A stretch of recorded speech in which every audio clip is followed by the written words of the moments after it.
It was just about 5 years ago that Wade Belak, my buddy, my family's buddy, sat at our kitchen table. And I wanted to do today's Landsblog from exactly where he was sitting, which was in this seat, fittingly at the head of the table.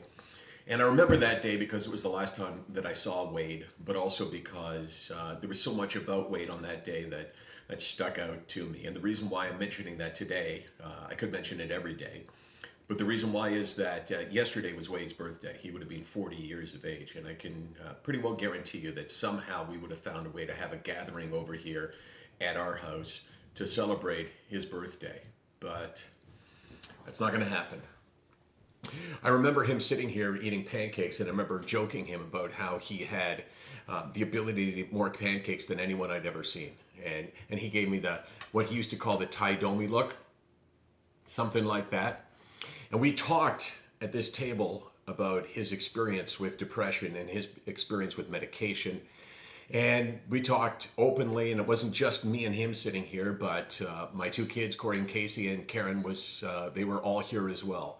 It was no secret from him, but it was a secret within the hockey community because until he had retired, he did not feel as though he could share it because he wondered, would he get the same opportunities? Would a general manager sign a borderline player if he knew that he had had this struggle? Why not go for the person that hadn't had the struggle, the mentally healthy person, if all things are being equal? And we talked on that day, not like we thought it was the last time that we would talk. And I want to make the point here that Wade was not my best friend, that I was not the most important person in his life, that sometimes when people die, everybody else inflates their own relevance to that person's life, like they are the real victims here. Oh my gosh, I can't believe he was taken away. How painful is this for me?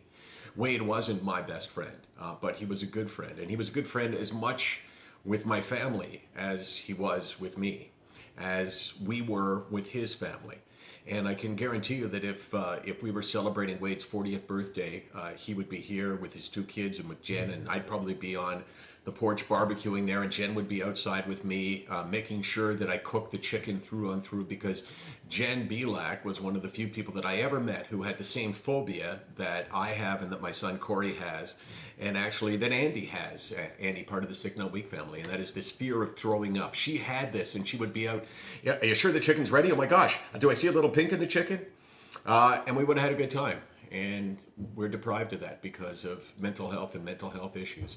I still, to this day, don't believe that Wade was typically depressed. I don't believe that he took his life as a plan because the pain was too great and he had to leave. I think it had something to do with perhaps shots that he took to the head. We know that he had multiple concussions and that he was affected by that. We also know that he was on medication and that his medication had been dramatically increased for no really good reason, as he was telling me here. So I don't think it's your typical case, but I do know that he was a typical case of depression in that he was worried about the stigma. At least he was when he was playing. And that's the lesson that I learned from Wade. It doesn't matter which world you live in. It doesn't matter how big and strong you are. You need to share if you get the opportunity. And Wade had said, look, I'd be in your documentary, the one that we ended up doing, Darkness and Hope, with Stefan Richer, Claire Hughes, and Daryl Strawberry. And I joked him, I said, well, come on, you're not really big enough celebrity for that. And he, I think he may have given me the Landsberg or the Domi look like that. So it's a really sad day thinking about the fact that we would have all been celebrating his 40th birthday. And I know I speak to Wade's parents, and they'll never get over it. And just really sad that he's not here with us. Because you know what? This whole SickNotWeak thing, he would have been front and center. Wade Belak,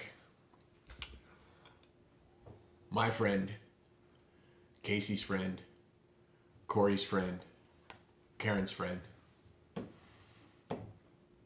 Wish I was saying happy birthday.